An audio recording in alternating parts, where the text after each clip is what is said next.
Oh, greaprr, you silly little cat boy, we've already played through Star Fox Adventures. What are you doing back here? Do you think I don't know what goes on my channel? I control very little in my life. Do you think I don't know exactly what I'm doing when it comes to my little micro niche corner of the internet? Please, step aside. Anyway, welcome back to Star Fox Adventures. Here's what we're doing. Here's why I'm here. So we are functionally in the post game of this game, and I can't say too much more without spoiling, so if for some reason you're seeing this video first, this is your warning. So we beat Andros already, the game is done, but we're functionally as close as we can be to a post game without being locked in so that the only thing we can do is replay the end on repeat, basically. So this game does not have a post game state that it goes into. It's just, it spits you back out wherever your last save was, and if you happen to be locked in Krazoa Palace at the end, that's it. Like, that is your post game. So what I want to know is, what does the game world look like in as close to a post-game state as you can get? What locations can you get to? Is there anything available to you? Are you locked out of anywhere? Does any of this ultimately matter? No, but this is curiosity I've had since I was a kid, and anytime I played the game previously, I was too young and stupid to save my game before it locked me into Krazoa Palace, so this is for me. So what I'm gonna do is basically go to all of the major locations that you can get to in the game, show what's available, and basically just give an overview of what Star Fox Adventures quote-unquote post-game looks like.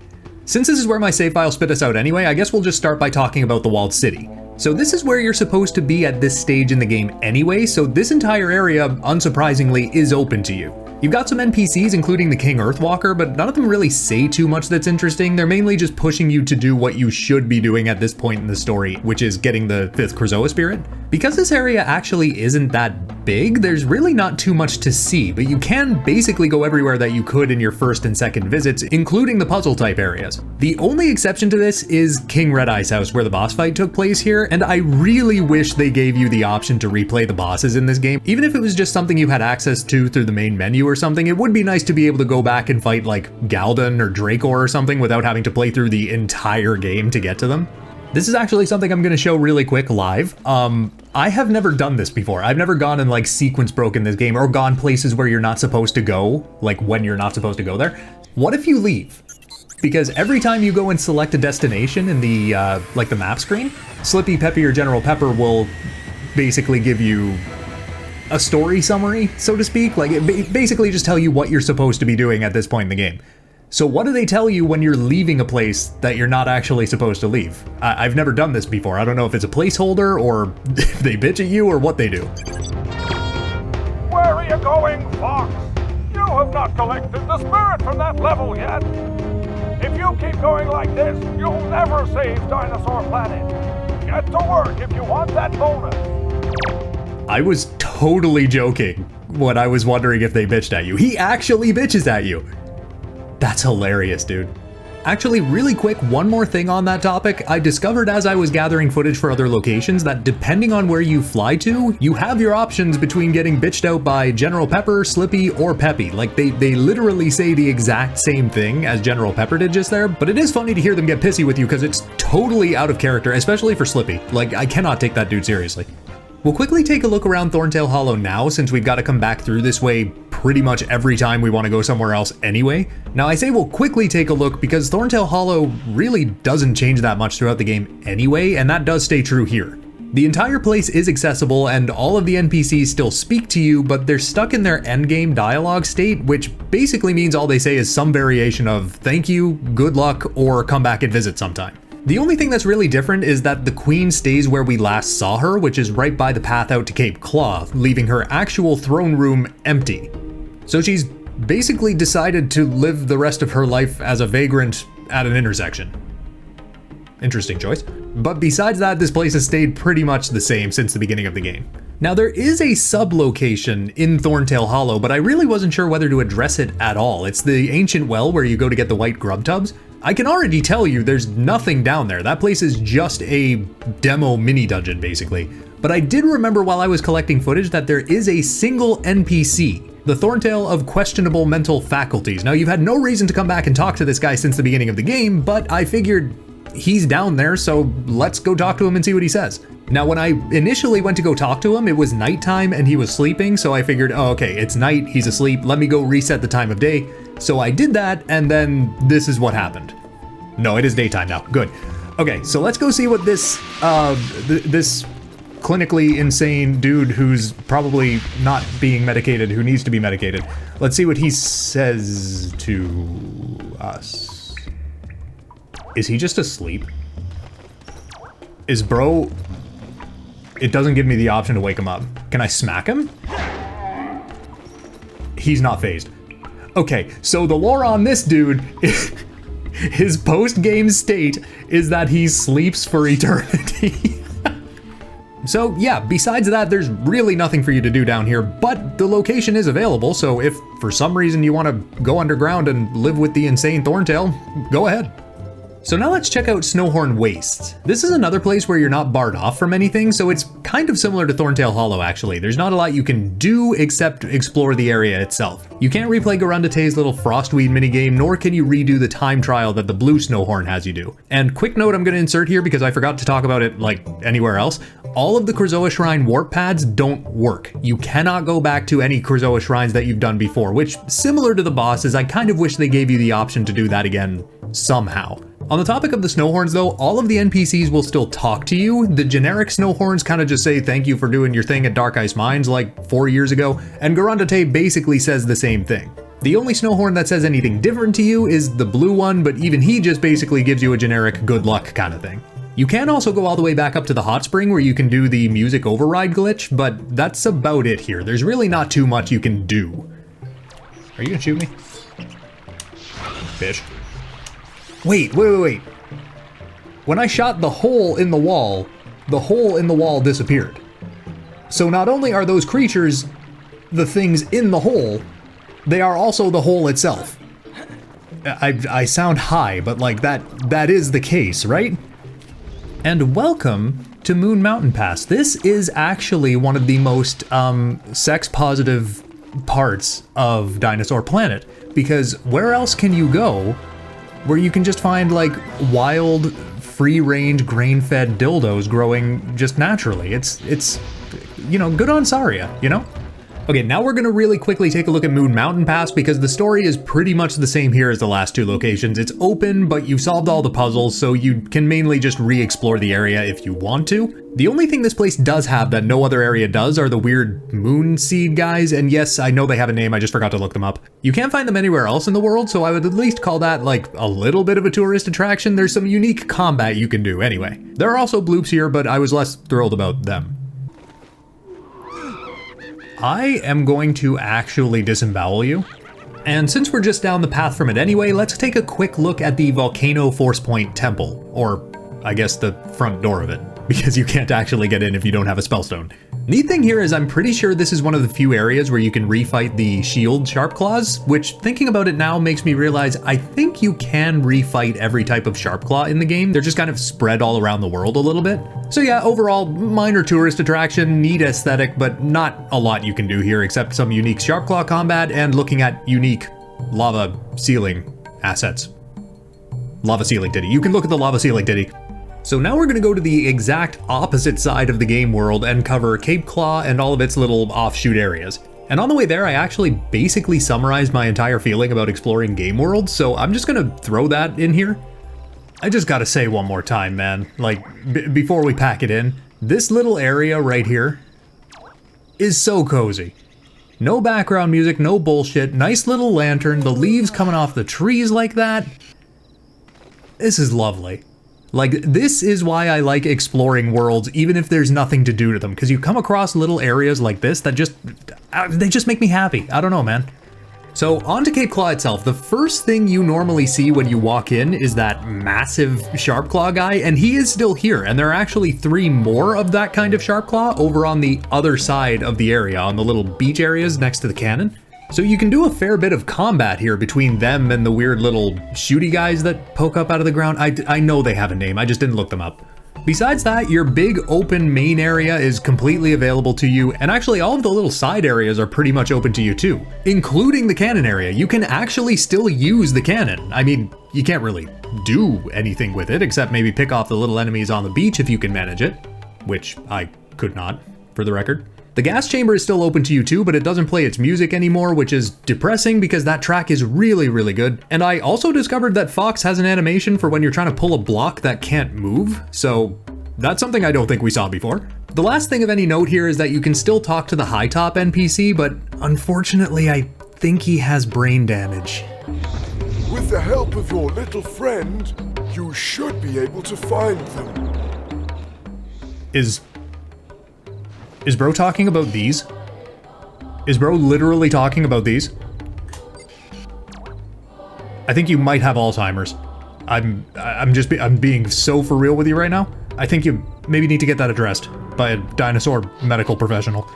Moving on to the Ocean Force Point Temple, which is just a giant krazoa head away. This Force Point Temple actually lets you inside up to a certain point, so the area with the electric floors and the really skinny walkways and the chi token well, that's all fully explorable. You can even go up to the warp pad that takes you to the second part of the temple and... This is not a drill. I repeat, this is not a drill. Usable warp pad detected. I am warping it. I am warping it so hard right now. I'm sorry about that. Anyway, instead of taking you to the second portion of the Force Point Temple, this actually takes you back to the cutscene that happens right after you place the last spellstone. But it's the all glitchy version. I show it during the playthrough, so I won't go through it all here, but once the cutscene plays out, it basically just warps you back out to the entrance of the temple, so I guess that's our cue to head back out. Since we've got to pass it to get back out to Thorntail Hollow anyway, let's take a quick look into Lightfoot Village. So this is another area that exists in pretty much the exact same state you left it. All of the Lightfoot that are in the little huts are still there, and you can explore literally the entire area, including the little underside where the entrance to the Krazoa Shrine is. But there's actually fun stuff you can still do here. The Lightfoot trials that we had to do to progress the story are actually completely available to you, so we have our first instance of repeatable minigames. You can replay the tracking test if you want, but I think we all know the reason we'd come back here. Round 2, muscle boy! I'm gonna be honest, I don't have any faith in my ability to do this. I feel like it was a fluke that I can't get over that. He just fucking decks the guy.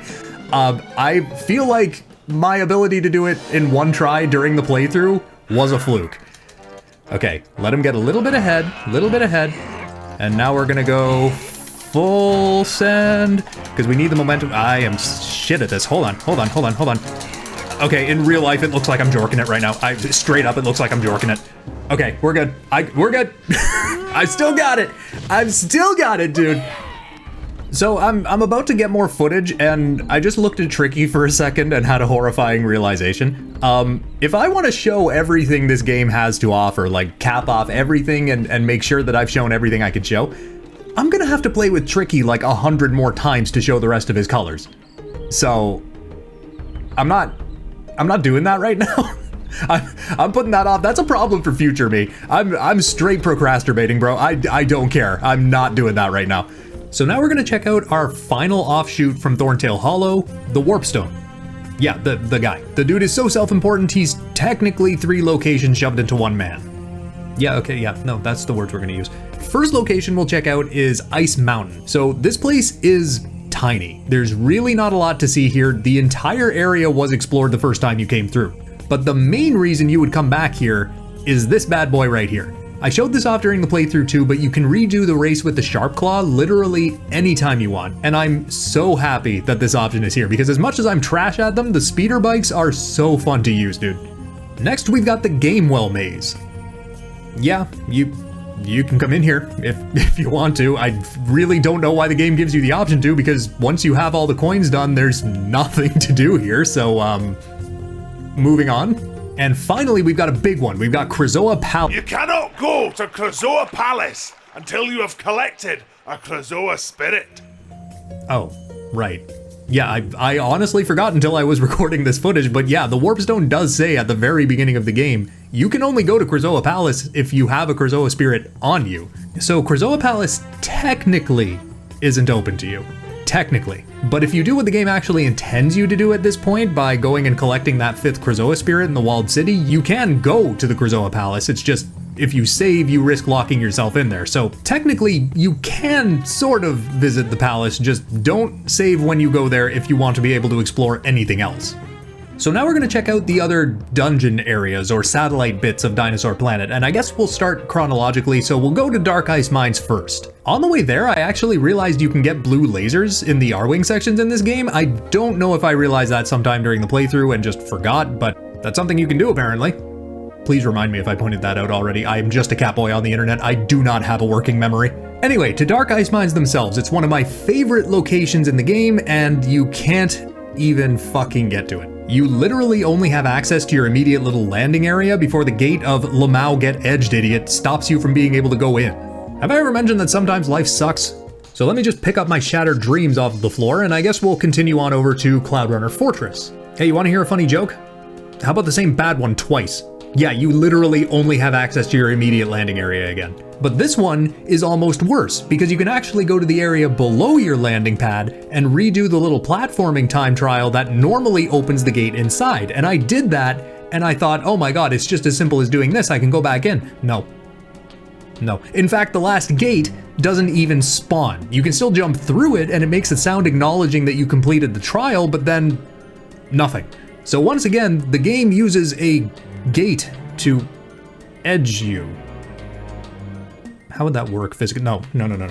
I didn't know where else to stick this information in. I just figured I would quickly address why Dark Ice Mines and Cloudrunner Fortress aren't accessible to you, and it's basically the same reason that there's no post-game state for the entire game. So you go into those dungeons, and respectively, Dark Ice Mines is a prison colony basically, and Cloudrunner Fortress has been completely overrun by the Sharpclaw, right? In a similar way to the rest of Dinosaur Planet not having a post-game state, those two areas don't have a post-dungeon state. So Dark Ice Mines, if you were to go back in there, the Sharpclaw are still there, the Snowhorn are still enslaved. Cloudrunner Fortress, sort of same thing. The place is destroyed, there's still Sharpclaw everywhere. It's just because there's no saved version of those areas. So going back into these areas with all of the problems that were there when you went in to save them, it doesn't really make sense. So instead of addressing that and going in and basically having to redo the entire area, the devs just basically lock you out. So that's why those areas are like that.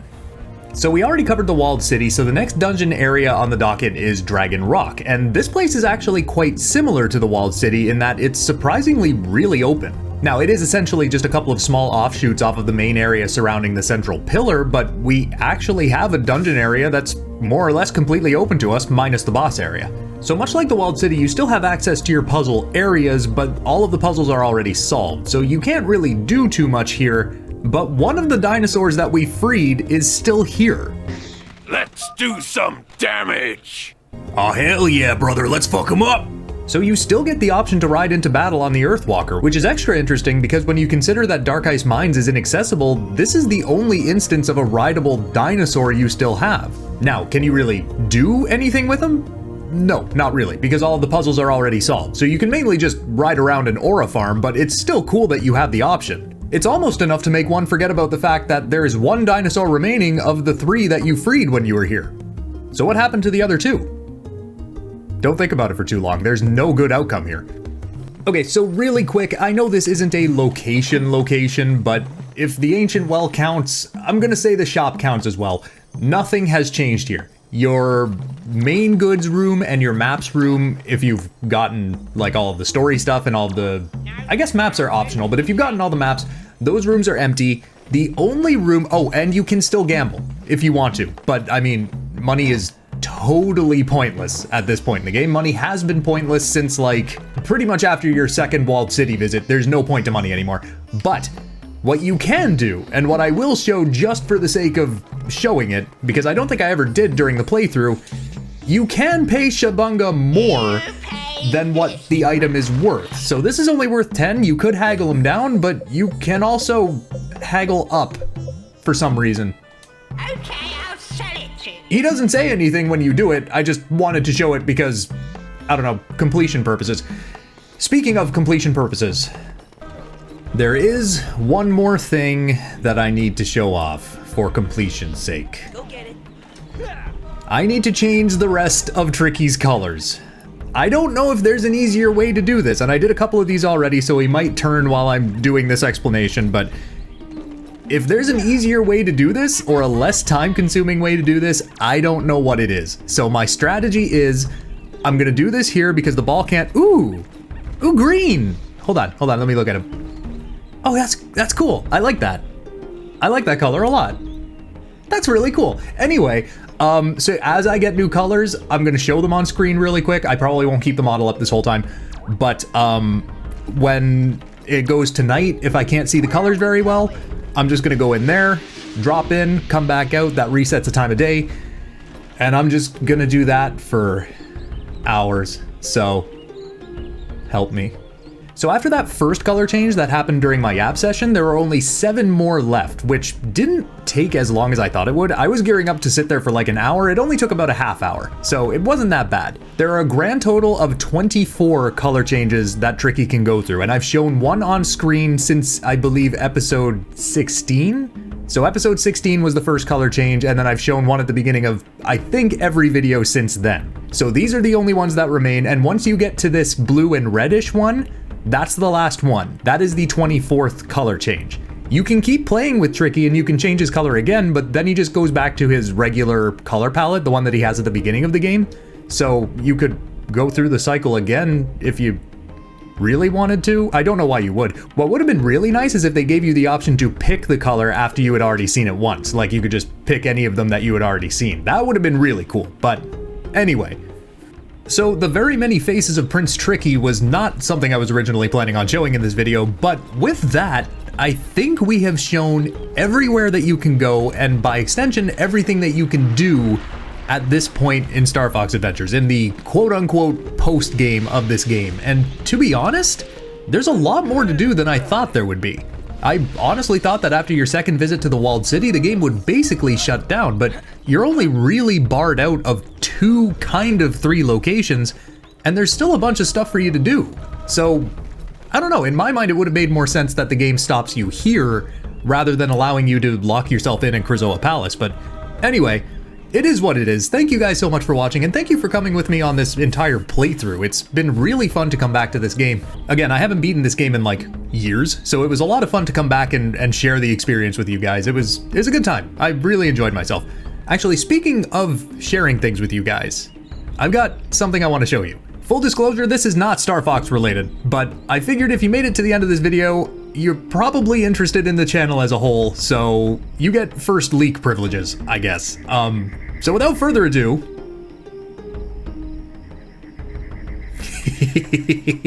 it's done. It's totally done. The rig is done. The art is fantastic. Oh my god, literally, like the day I got the rig done, I think I was playing with this thing for like probably 4 or 5 hours straight. It's not healthy, but I'm so excited. You have no idea how excited I am. You'll see more eventually. This is all you're getting right now, but I guess I have to start planning for debut.